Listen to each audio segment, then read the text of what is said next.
welcoming. So super cool. All right. So, hey, everybody, we just went live. My name is Troy Myers. I'm a graduate at the Stone Coast MFA in Creative Writing at the University of Southern Maine. And about a year and a half ago, my colleague and I, Amanda Plow, decided to do a reading series for alumni, faculty, and special guests of the program. We did it every week for months. And now with the pandemic lifting, all our fingers crossed, people getting out a bit more, we're not going as often. And tonight closes out really the whole first, I think, era of our reading series. We'll kick it off again later summer or fall, probably not weekly. But it's been quite a pleasure and an honor to take part in it over the last year and a half, and I don't want it to go.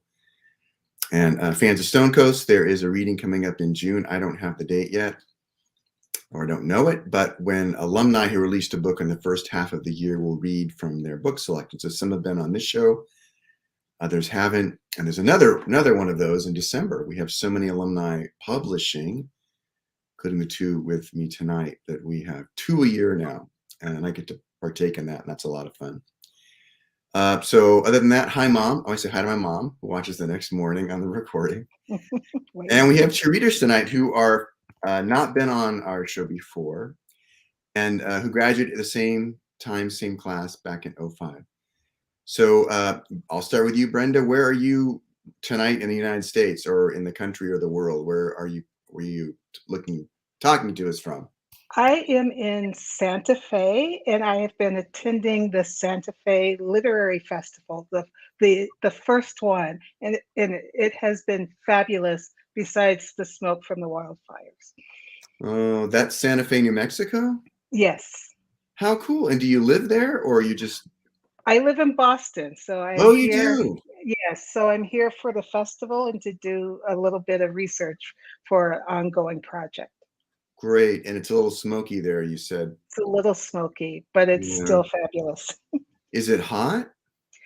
It was hot, and then a cold front came through, and the high was, I think, 50 something today. Oh, So that's yeah, not hot. no, I'm in Sacramento myself, and it's going to be 100, I think, on Tuesday, Wednesday. right, Yeah, right. it's higher quick. It was 92 in Albuquerque when I was there. So Yeah, that's warm. I'm not used to it. I grew up in Southern California, but I'm surviving. Well, good for you, and congrats on being at thank the you. festival. It's very exciting. Are Thank you you. reading at that, or? No, I'm just attending, but Mhm. and the festival is closing soon with Joy Harjo and Sandra Cisneros. So it's that caliber of people who were here. It's just Colson and Whitehead and Margaret Atwood. So it was quite Oh, wow. yeah, quite a Oh, festival. I would walk to New Mexico to see Margaret Atwood. Yes, she was fabulous. Fantastic. And her usual kind of persnickety self. I have never seen her speak or read, Oh, yeah. She but has quite a sense of humor. does she? Good. Oh, yes, but it's very kind of, it may kill you kind of sense of humor. Yeah. Yeah, most of her fiction's not light or funny, but No. a great poet too. So Yes. fantastic. Good for you. Yes. And Anne, where are you tonight or today? I am actually in central Maine, Oh, you are? Okay. where it has been in the 90s all day, and we've just had a round of house shaking thunderstorms. So I hope it's going to be cooling down over the evening. Okay. I didn't ask you guys who wants to go first, but you might plan that around your power. You should let her go first since she may lose it at any point. She could. No. Well, welcome. And we have a lot. I mean, I had never been to Maine until I did the program. We have a lot of Mainers or people who live in Maine who come on. Mm-hmm. Amanda Plow, who started this with me, is back in Maine, and Shannon Bowering has coasted a couple of times, is in Maine. It's a beautiful state, so good for you. You say central, so you're inland a bit. I am approximately 15 miles south of Bangor. Okay. I haven't gone farther north than Freeport, I guess. So I haven't seen much of Maine. I know. Everyone says that's not really Maine. Much and this much. Yes. Yes. New Brunswick. We used to stay at Bowdoin in the summer, so was there. You two were there then. Yeah.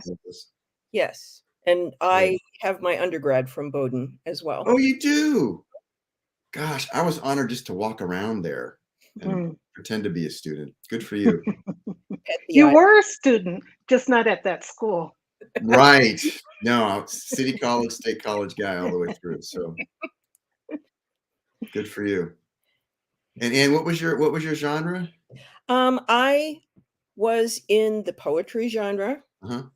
And at that time we were reasonably small, so we were even cross genre people were in each other's back pockets, as Brenda can attest. Yes. We had a group together. Mm-hmm. We still do have most of it together, called Simply Not Done, which is a women's reading, writing, and teaching collaborative. And Brenda and I are founding members of that collaborative and Fantastic. have been for the past 17 years. Yeah. No wonder you're writing books, both of you. Yes. Yes. Good for you. And is that just Stone Coast folks, or? Yes. Yeah. All from your class, or have you brought on other folks later? Yeah. Yes. All from your class. Our third remaining member, Rebecca Welsh, was in nonfic. Mm-hmm. She lives in Booth Bay Harbor, which is also north of Freeport. Okay, cool. But it's on the ocean. Okay. I am so ecstatic to hear you guys say you have that group and that it's led to so much publication. I know you both are reading some books tonight. So I'm super excited. And furthermore, Anne was responsible for introducing me to the press that published my book. So yes, it does work if you hold on to people after school. Fantastic. Which press is that? I'm just curious. Bedazzled Ink Publishing. Oh, I love the name. It's in Fairfield, California, Northern California.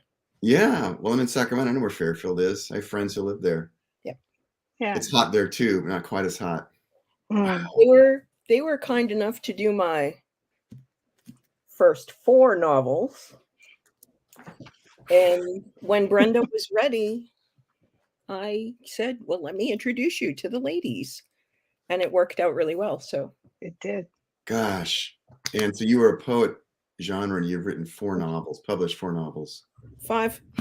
5. You're reading from the 5th tonight. Right. Wow. I've done 3 poetry chapbooks through small presses. And they, of course, as well, being a poet yourself, they're out there and making no noise whatsoever. Yeah. I've only published 1 poem so far, but I'm working on it now. I'm sending work out, but I'm sure that's true. Well, I determined a while ago that if I was going to be a professional, I was going to have to behave like a professional. So I have this line that I repeat to myself every single day. Every day I will do at least one thing to promote myself professionally. And that's submissions. That's all of it. Send it out there. And writing too, I assume. Every day. Yeah. Oh, this is why I love having folks like yourselves on here, because you're so ambitious, talented, and successful. Thank you for saying that.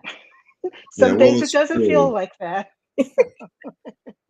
You've got books, you've got novels. Good for you both. And then the next day, the page is blank. So I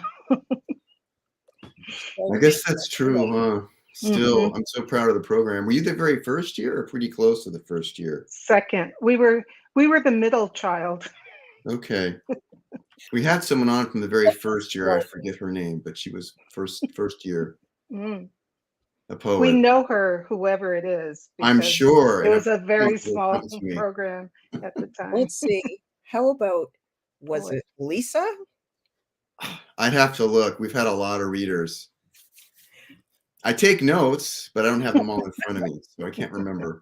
Well, by the time we got there, I mean, we were the second semester, Hmm. and in the poetry genre, we had one Wow. workshop group because there were under 10 of us total, first semester and second semester together. Yeah.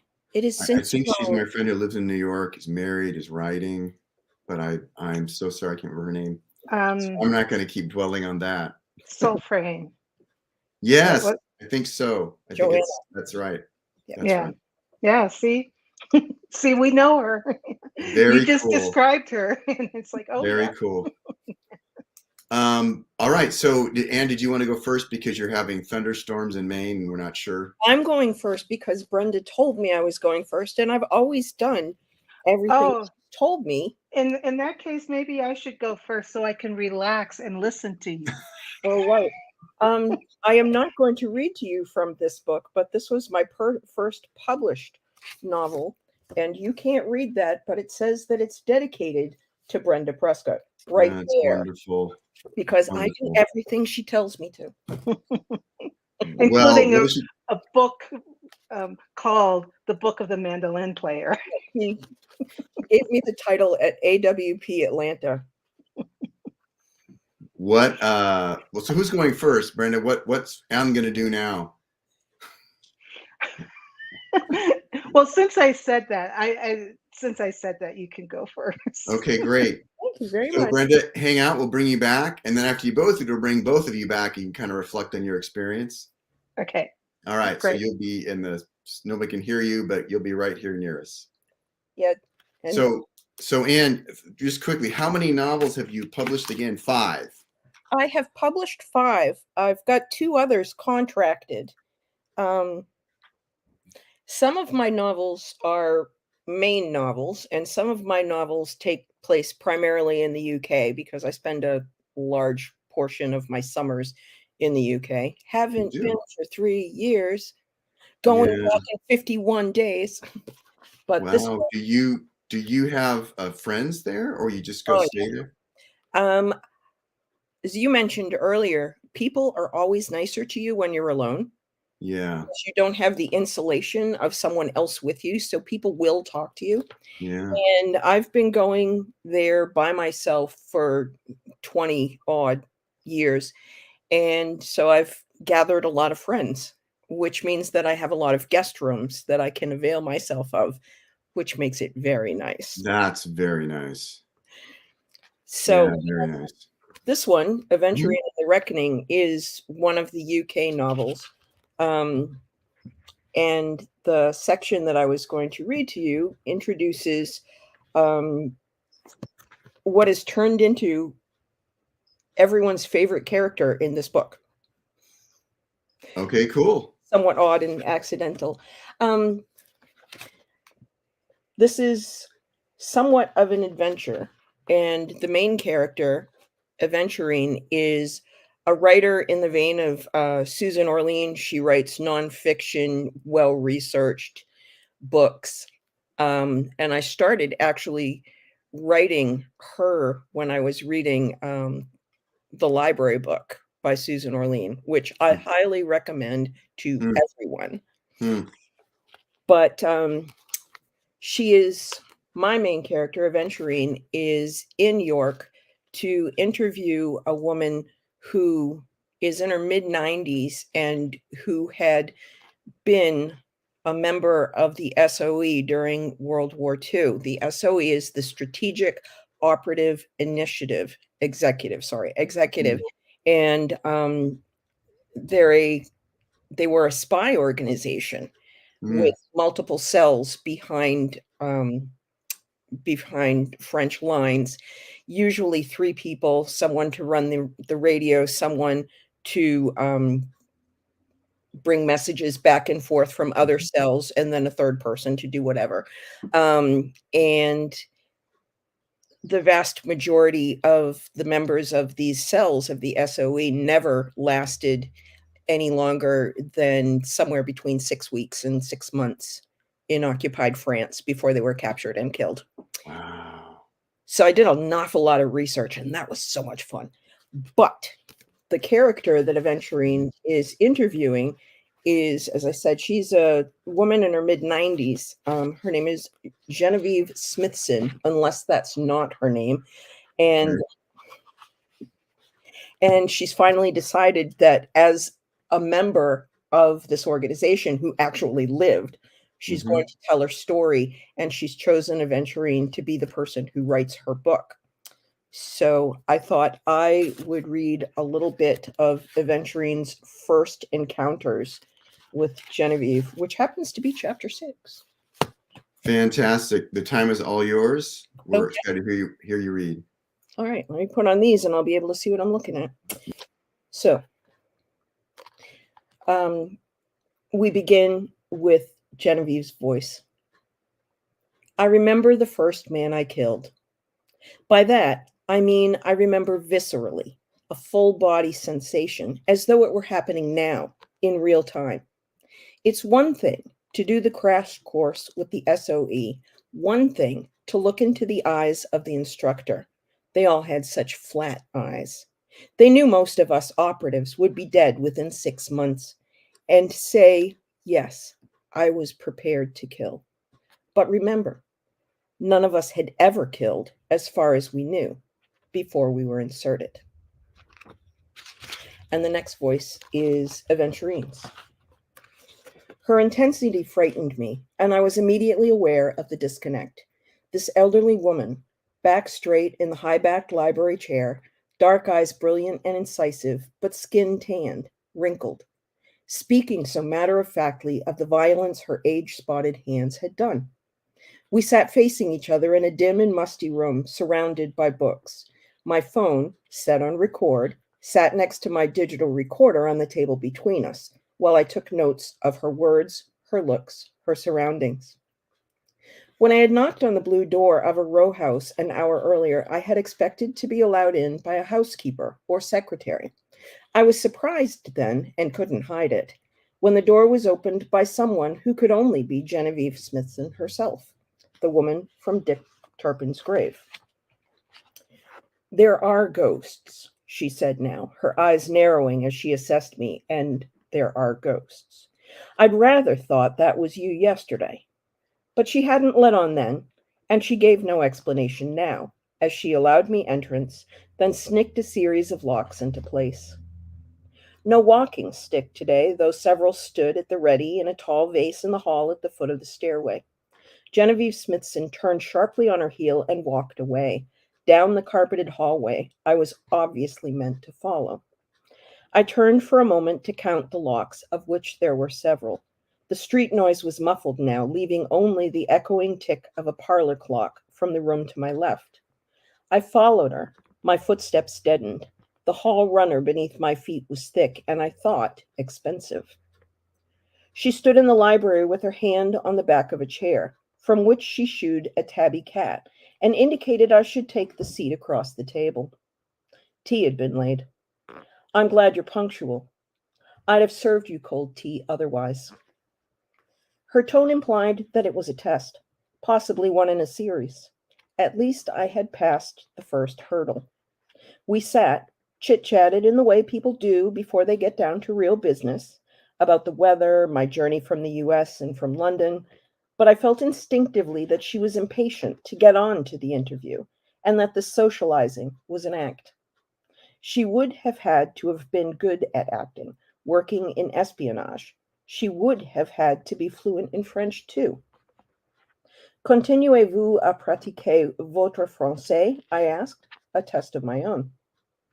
Si vous voulez jouer à des jeux, je suis bien meilleur, she replied, lifting her teacup to take a drink. I immediately felt foolish, which was no doubt her intention. I had, in my career, interviewed celebrities, criminals, heads of state. I prided myself on having developed an urbane, unshakable front.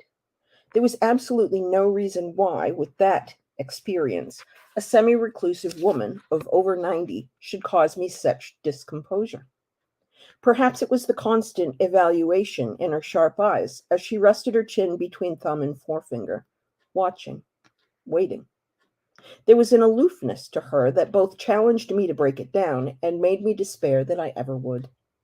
She had, after all, rebuffed all other reporters who would have told her story, until she had chosen me.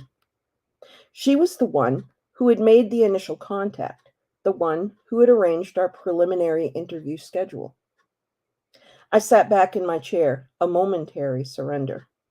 With a smile that did not reach her eyes, she cut a slice of cake with an ornate silver server, plated it, and handed it across. I felt as though I was being given a reward for following unspoken orders. Apple cake, she said. I made it myself this morning. Indeed, it was still warm. Forbidden fruit, I replied. Perhaps that's why it's always been my favorite. Genevieve's voice was arch. Shall we begin? In my initial interviews with subjects, I'd fallen into a pattern over the years. Let them begin to tell their stories in their own way, then ask questions to probe further, or to get at material they hadn't brought up. After looking at my phone and recorder in mild distaste, Genevieve began. She spoke clearly and distinctly, as though she'd assessed her audience and material and decided upon her presentation accordingly. Something told me that she would be one of those subjects who tried to control the interview, tried to control the story. But it was my job to wrest that control away. And the chapter finishes again with Genevieve's voice. A sentry, no more than a boy, but I didn't know that until he lay, gently gurgling his lifeblood away on the ground before us. Not much older than I was. I wondered fleetingly whether he, too, had lied about his age to join this great adventure, the war. The moment we met was the moment when it became far more than a game for both of us. It was like being blooded after the fox hunt, save for the fact that I took him from behind, reaching around to plunge my knife into his throat as I'd been taught. The only blood was on my hand, and I quickly wiped that off on the tail of his coat. I remember thinking of the line from Macbeth, you know the one, who would have thought the old man to have had so much blood in him? But I had neither the time nor the inclination to fall into insanity like Lady Macbeth. Pierre and I merely dragged the boy out of the path and moved on. I kept thinking, though, about what a beautiful night it was. The sky above, black velvet and spangled with stars, the sounds of far-off night birds in the sighing trees. And beyond all that, me, Genevieve, the angel of death, if you will. It was heady, that power. And I'll stop there, because that's a good chunk. And as I was telling you, Troy, Genevieve has become one of the favorite characters in this book because she does play with everyone else in the story. Having been a spy for all those years, she's just used to it. So I haven't had this question for anyone who writes a spy novel, but you have not been a spy. You live in Maine. How did you research that culture, that world, that, how do you anticipate those scenes and characters? It's very interesting. Well, oddly, I started writing the story, and then I came to the interview subject, and then I determined who it was. And then I had to go back and do a lot of backtracking and a lot of reading. So I did a lot of research about the SOE, about the men who ran the SOE, and surprisingly, the organizers, the men who ran the spies, were men, and approximately 2/3 of the women of the spies they ran were actually women. Wow. One of the most famous ones was an Australian woman by the name of Nancy Wake. And you can find lots and lots and lots of books about Nancy Wake. She was given the Croix de Guerre. She was finally given some recognition by the British. They held off that because she was an Australian and they didn't want to recognize her. But she managed to establish a fairly large network in northwestern France, and while a lot of people that she worked with were in fact captured and were taken to Paris and tortured and killed, she managed to outwit the Germans several different times. Wow. And so I did a lot of reading around that, the training grounds for the SOE, the Yeah. training protocols for the SOE. My absolute favorite one was an exercise where they had to sit at a library table in the commandeered building they were using in Scotland. It was an estate called Arisaig. And they had to sit at the library table and they had to continuously pound the side of their hands against the library table because they needed to callus up the side of the hand so that should they use the side of the hand against someone's throat, they'd crush the windpipe and not break their hands. Interesting. So that was part of their training to like strengthen the hand, get the hand used to impact. And according to several of the biographies I read of some of these women, very few of these women actually, because so many of them were killed, that struck me as such an odd piece of training, but they said they would sit in the library for hours and just pound their hands. I hope they were reading books or something while they were doing that, No, learning to use, better weapons. You think part of the reason that women were sent in such numbers was because why women? They seemed like they go under the radar. Pretty much. Yeah. But all of the people who were actually part of the executive had the same training. They had parachute training. Wow.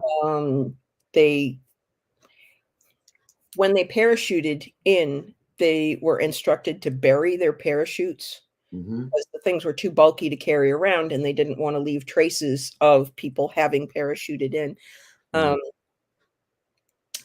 All sorts of interesting things. They worked sometimes, ostensibly, they were supposed to be working with the Maquis, who were the French resistance fighters. But there was a pretty hefty distrust between the two factions. So sometimes it was very difficult. Sometimes the Maquis were more interested in shooting the spies and taking their equipment. Wow.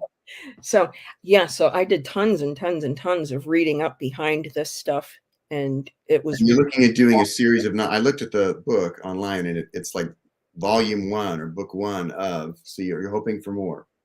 Oh, that was a funny thing. I had changed publishers and we got a new cover designer. And when she was doing the cover, we had a consult. And she told me she was going to put this tagline down here. She said, "Do you think you're going to write another one?" And I had never thought of that. She said, "But I'm going to put this tagline here. And if you don't, you don't. But if you do, we have claimed the real estate." And it looks like it's part of a series already. Well, that's fantastic. Called it number 1. So after she said that, I started thinking and I realized, you know what? There are lots of loose ends in this story. Lots of things where people don't quite tie up their stories with little bows. And I started thinking after Deirdre talked to me that, well, there could be other things. If you're familiar with Louise Penny, who writes the Inspector Gamache novels. Canadian? Yes, she is. Each one of her novels is, in and of itself, a story. And yet she has this arc that ties all the books together. My mom and my partner been reading those for months and months. Love them. And of course, I'm going to tell them about your books, Anne, so they can start reading your stuff. But yeah, they speak really highly of Louise Penny. Well, her structuring is just fascinating in that each book is like a bead on a necklace. It exists in and of itself, but it's tied to all the other ones by this overarching idea. The first several books were tied together with this idea of corruption in the police force in Montreal. And so even though this mystery is tied up, this one is not. Okay. Well, good advice, novelists and serial novelists out there. And we had one comment from Facebook saying, well done. Great to see and hear you. I don't know who it was, but it was someone on Facebook. I'm going to let you rest. And that was fantastic. And bring up our friend Brenda and hear what she has to read tonight. And we'll bring you all back at the end. Super. Sound good? Yes. All right. Very cool. Hey, Brenda, how are you? Welcome. And Good. again, nice to meet you. Thank you. Yeah. Thank you. What are you bringing for us tonight? What are you going to read? So I am going to read from my novel, Homefront Lines, that Yeah. was published last year. Mm-hmm. And being at this literary festival, and this is something that I am kind of obsessed with anyway, as primarily a fiction writer. Mm-hmm. A concept that the anthropologist Giovanna Parmigiani calls conditioning the imagination. Mm. And the idea is, you know, humans can't do anything that we can't imagine, right? And so you can condition the imagination the way that Margaret Atwood does. Mm. And as she said yesterday in her talk, that she would take things, you know, bad things to the extreme to demonstrate to people not to do those things. Mm. And her friend and editor who was moderating, you know, especially with all the stuff around Roe v. Wade, said, so how's that working out for you? So there's also another way to condition the imagination is to imagine the best, or our best selves, or what could be, or the things in the past that we haven't necessarily paid attention to, that could lead to better outcomes. And so those are the kinds of fictions that I tend to write. And so in this book, it's set during the Cuban Missile Crisis in 1962, before it becomes public. And there are African American military wives on a base outside in Maryland that catch wind of something's going on, and they figure that they may need to do something um, to protect their children, but they don't tell their husbands. And so that's one thread, one large narrative thread. And then the other one is their counterpart in Cuba. And so part of what I was thinking about was they're all mothers, no matter what side of the equation they're on. And just to explore how the same impulses become very different when clothed in different circumstances. So tonight, I thought that I would look at some of the voices that showed up when I asked, well, who else should be part of that conversation about weapons of mass destruction being installed in Cuba by Russia? Wow. And there are multiple voices in the book. And so I had to really pay attention to the art and crafter representation, which of course fiction writers do all the time, right? We always are writing about people who are not us. But especially when you write across race or ethnicity or gender, sometimes you get some, you know, questioning about it.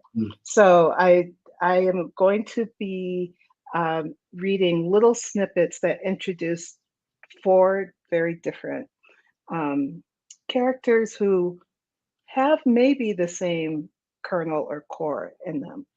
Can I have one quick question? Because someone's asked in the chat, Ellen Weedock. I don't know if you know Ellen. Ellie, yes. She says, interested to know who your influences might have been for Betty Ann in Homefront Lines, the character. So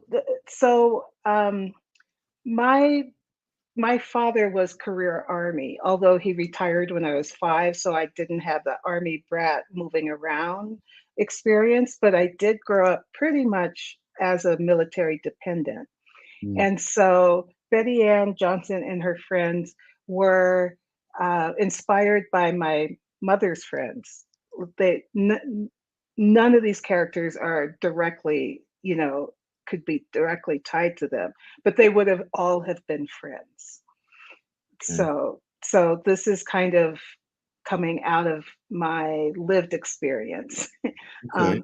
along with a lot of research about 1962 because I was crawling around at that time, um, so we You have will add. another fan comment. Brenda loved the back and forth of the women's stories and also learning so much about life in Cuba at the time, Who is especially this? for women. It doesn't say. If you don't send it to Oh, Facebook, I don't know. That's one of the drawbacks. okay. But Oh, thank you. yeah, but when you look on Facebook, it will say. Ah, But so there's arcs. You have characters in Cuba, as you said, and in the States. right. And the chapters are intertwined. Fantastic. So yeah, I- yeah. So we go 60s back and forth. history, JFK. Wow. I'm so excited. Two wonderful historical novelists tonight. Brenda, the time is yours. So it's read as much as you want. We're here to listen. Okay, thank you so much. So I will start with Betty Ann Johnson, and I will have to um, apologize in advance. My voice is a little bit hoarse. I don't know whether it's the allergy, maybe a cold, maybe the wildfires. So please excuse that. So Betty Ann Johnson uh, is opens the book, um, and she she also has a little dalliance with a white captain in her recent past that may or may not come back to bite her.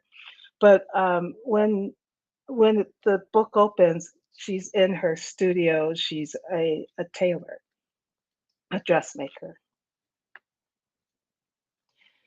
Betty Ann Johnson was alone. Her two assistants wouldn't arrive at the dressmaking studio until 8. That's what she called it, her studio, although it was really just a large open room over Paul's vacuums in a plaza in Silver Spring. In other shops, fluorescent lights tinged the room green and errant pins stuck up from dingy, threadbare carpet. That was not Betty Ann's style. Rather than keep a dismal workroom, she had run her business from closets in her homes on Air Force posts and had saved every nickel until she could afford to open a nice studio. She pulled an Aqua Princess phone within reach, lined up a tablet of pink paper beside it, and settled on her stool. She expected the unexpected call.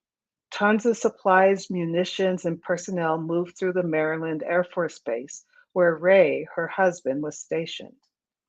Although the installation was undergoing rapid expansion, the current activity level outstripped its usual frenetic pace.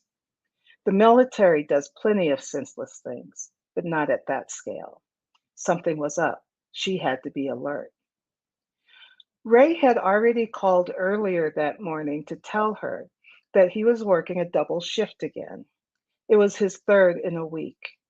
When the order came to shrink the time for mandatory flight readiness down to only 1 hour, the wives knew something was up, but the guys weren't talking. That was the disturbing part of carrying on as usual. The wives were on the inside, knew details civilians never heard about. But when the men couldn't tell, it was time to worry. However, Betty Ann had rules. Never worry until you know what to worry about. That was a hard one to keep with the wall in Berlin, Castro in Cuba, missiles in Turkey, and rockets in space. So um, we will go over to the Cuban side now and meet the first um, of the Cuban mothers and wives. So the Cuban characters are three sisters, the sisters Montero. Excuse me.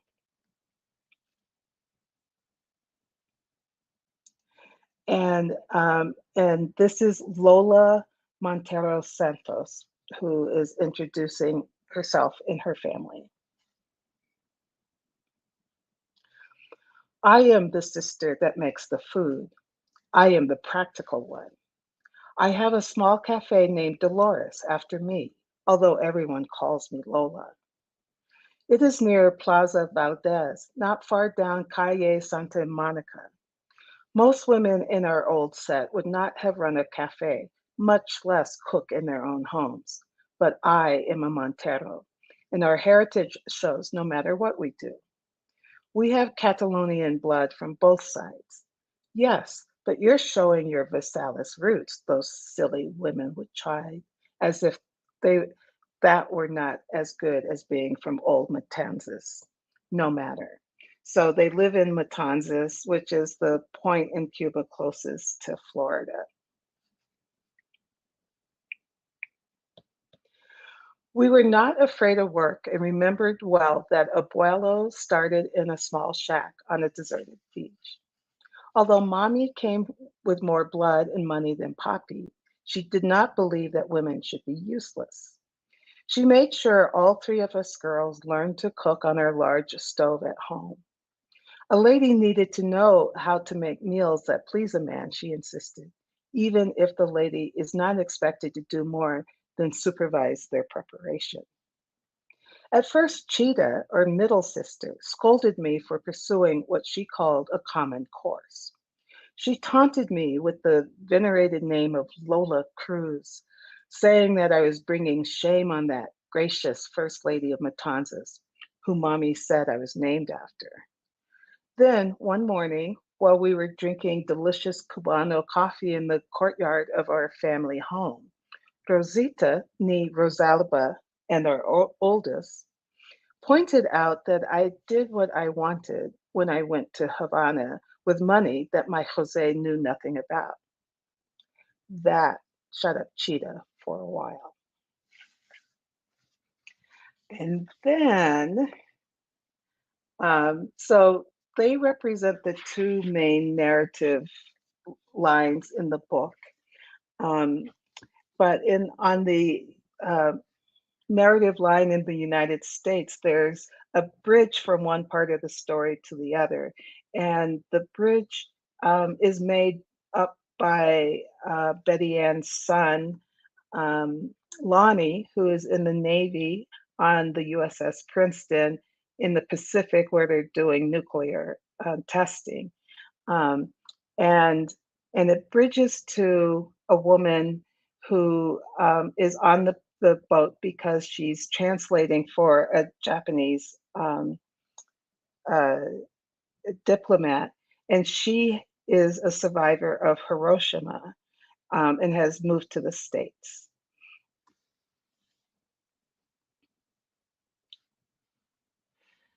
Mrs. Yuko Fuji sat quietly in the captain's chair on the bridge of the USS Princeton. She was off duty for the moment, as her assignment, a Japanese diplomat and his translator, had retired to the admiral's quarters. She should have been resting also, but the bustle of a large military operation and her unexpected access to it kept her alert and prying. When Major Caldwell had ushered her up the conning tower ladder and onto the bridge, the captain was preparing to go below. After a few moments of chatting, he insisted that she take his place and stay there as long as she wanted. No one sat in the captain's chair unless he was taking over command of the bridge, and certainly no civilian sat in that sole built-in leather seat, especially with the old man right there. She could tell how unusual this was by the set of the shoulders of the young man next to her, who was busy with the sea charts. Yet Mrs. Fuji had that effect on men, even though she didn't try. From the conning tower's midship rise on the starboard side of the ship, Mrs. Fuji had most of a 360-degree seascape view through the panel of windows. Swiveling toward the rear of the ship, she saw Marine helicopters lining the deck and the late afternoon sun low on the horizon. As she swung past the lineup of phone headsets and faced the dials and big red phone in front of her, she took in more choppers lining the deck. The thick glass filmed the sea and sky in the distance, so the ocean formed a low lapis wall and hazed into a wide stripe of sky blue. Humans, excuse me, humans had always wondered and worried about the horizon where sea and sky meet. Mrs. Fuji had no desire for a well-marked division between them. In fact, she preferred to dwell in the mist offered by an unsettled sea. It was her home upon waking, when she could feel the presence of her long-vanished husband beside her, before her fingers reached out and touched nothing but memories. Her American granddaughter also dwelled there without knowing, as she donned her Mickey Mouse ears for her solemn performance of the tea ceremony.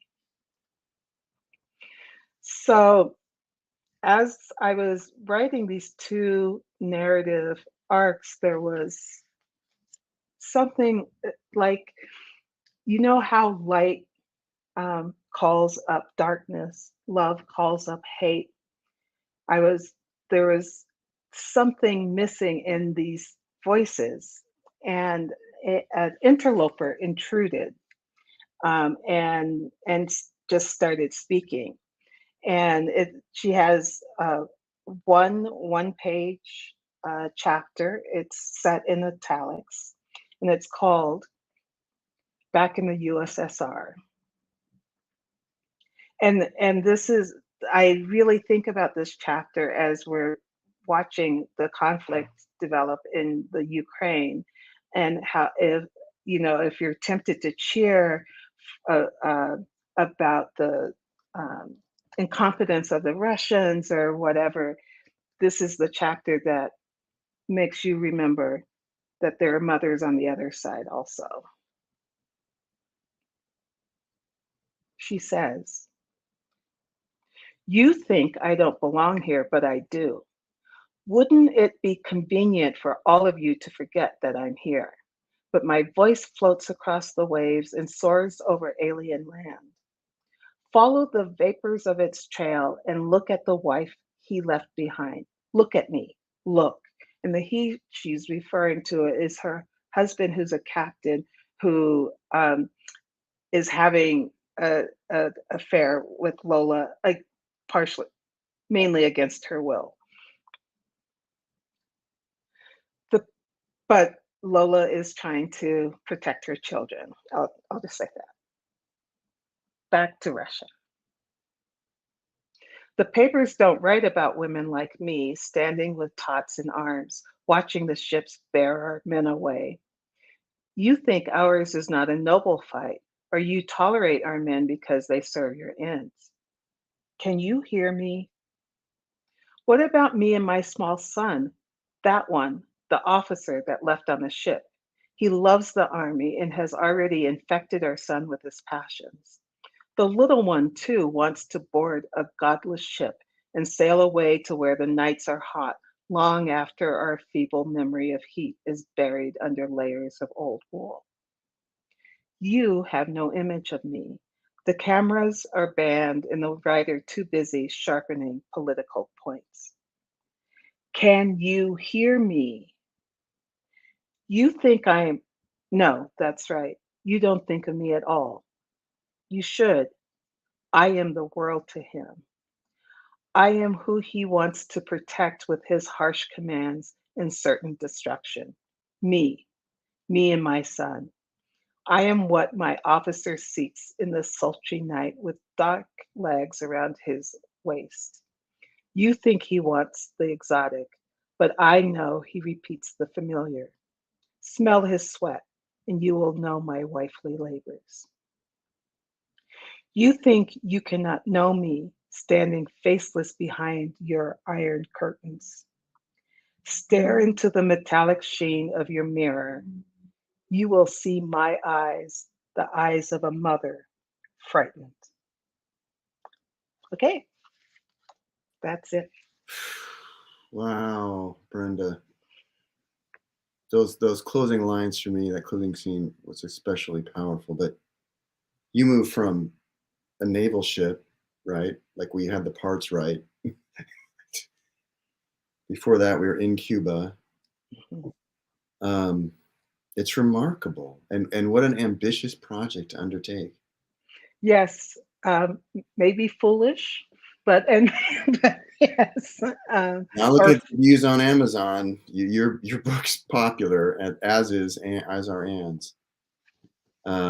And I look forward to reading it myself. But what inspired you to take this path? It's quite original, it seems to me. well, part of the inspiration was fear after 9/11. You Mm, know, the world kind of changed for U.S. civilians. We realized we were at more danger of being attacked mhm. with terrorism, but that's still a violent attack, you know. And I started wondering about where we might find lessons that we could take something from to bring us hope. And I started thinking about times where there was a crisis, a conflict where civilians were at danger, and the outcome was good, you know, Mm, you know, and I started thinking about the Cuban Missile Crisis because, you know, those nuclear warheads were in Cuba. We found out later there were submarines that had lost communication and um, had orders to fire on their own authority. And when Russia decided to back off and turn around, those submarines kept going toward the blockade. And so they could have just started a nuclear war on their own. So wow. we came that close to that, you know, and yet we came out of that, right? And we usually think about that time from a political strategic Right, standpoint, but right. I started wondering about people on the ground, you know, and with the military family background, I kind of know like what military families go through or what they know about that they can't share with anybody. And that's how it started. It was so moving. It pulled me in. Well, And are thank you gonna you. write another one, or is this an enclosed? Do you have a series going too, or this is just one? This is one. Okay. Um, so what's interesting to me, I have my family has this whole military background. I'm the only one who in my immediate family that didn't serve in the military.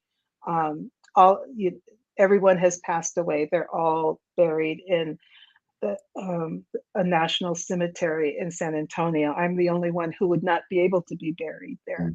Mm, mm, And I keep being drawn to military stories, even though I protest loudly as a Cantabrigian Bostonian that you know, that I don't like violence, I don't like this, but there seems to be something in my DNA, perhaps, mm, that calls for me to tell these stories. So my project that I'm working on right now, actually, I'm starting to think about looking at the Buffalo Soldiers in the West yeah.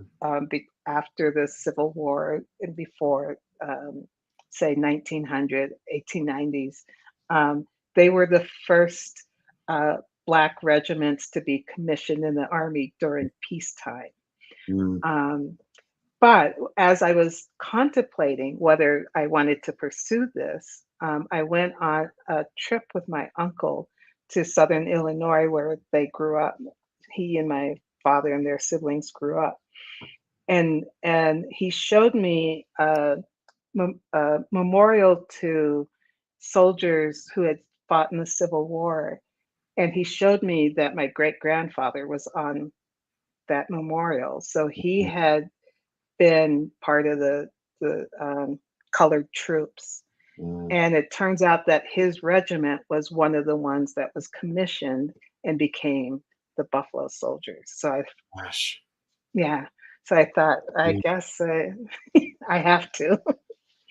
And Brenda, just real quick before we bring back Anne, is this your first novel, or do you have other novels or books? So Homefront Lines is my first novel. Yes. Boy, it's been worth the wait. Yeah, I did some short story writing, Mm. and it's a lot easier, when you go to MFA program to do short stories. But I Sure. think I'm really a novelist. It sounds like it. Fantastic. I'm going to bring Anne back. Anne, you out there? Hey, So Anne. How was it, the two of you reading together after all these years of working together? we've done it before, Mm, but not for a while. okay. Right. And not from our own books. Fantastic. Yeah. Our earlier commenter was Suzanne Strumpek-Shea, by the way. She wrote in and said, "It's me," saying how wonderful these two are. Hi, Suzanne. Love you. We still are inspired by you, and we still carry around 5 copies of our book. I had one here at the Santa Fe Literary Festival in case someone wanted to buy one. And in fact, someone sitting next to me as I was chatting with her, I gave her my card, and the Mhm. next thing I know, she's tapping me on the shoulder and showing me that she was buying it on Amazon. So that's all due to you, Suzanne. Very good. I want to buy both your books. I want to get them from you so I can get them signed. But after the show, we'll talk about that. Um, Okay. so how was it hearing each other? Have you both read each other's novels? Have you heard the work before? Or Mhm. Yes. good. Yeah. I'm just in awe of Anne. She's such a wordsmith, Yeah. and she has the diligence, to keep at it. And look how the books are piling up. Um, and and her, yeah, I you you heard her prose. You should read her poetry also. That's what I'll say. So I'm always really just it's just always wonderful to be able to read with Anne. Fantastic.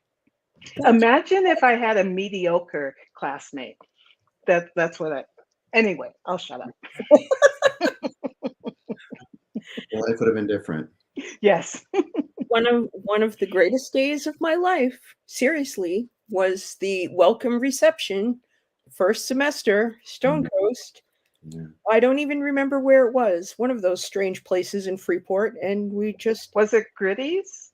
no. No. It was some other yeah, yeah. an upstairs and a downstairs. But anyway, walked up to this woman and said, "I'm new. Are you new? Yes. Can we sit together?" Oh, So we've been sitting together for 20 years. Yeah. fantastic. I love that. I love that. Yeah. Well, thank you both for coming on so much and rounding out, as I've said, the first era chapter, year and a half of the Stonehouse Readers. We'll be back. I want both of you to come back and read whatever you publish or more from those books. Thank you. Thank you so much for having us. Oh, it was such a delight. And I'm so intrigued by, I know I have not only myself, but friends and my mom included who are going to read these novels. So my mom's going to watch tomorrow, so she'll know. All right. This is all for you. Bye, It's all for you. Mom. Thank you so much for coming on. And I'm looking at getting a website together, so we'll have some more publicity for when we launch again in a couple of months. The reading is in June. I double checked. I don't know the date yet, but it'll come out through the official Stonehouse media. We're not official Stonehouse here exactly. So, and we'll have some readers reading from books published in the first half of the year, some alumni. The two of you are so accomplished and have put the time in to produce work that leaves a mark. Mm. really Thank you. beyond and outside yourselves. And I am honored to be around that. So Thank thank you. you so much, and we'll see you both again. All right.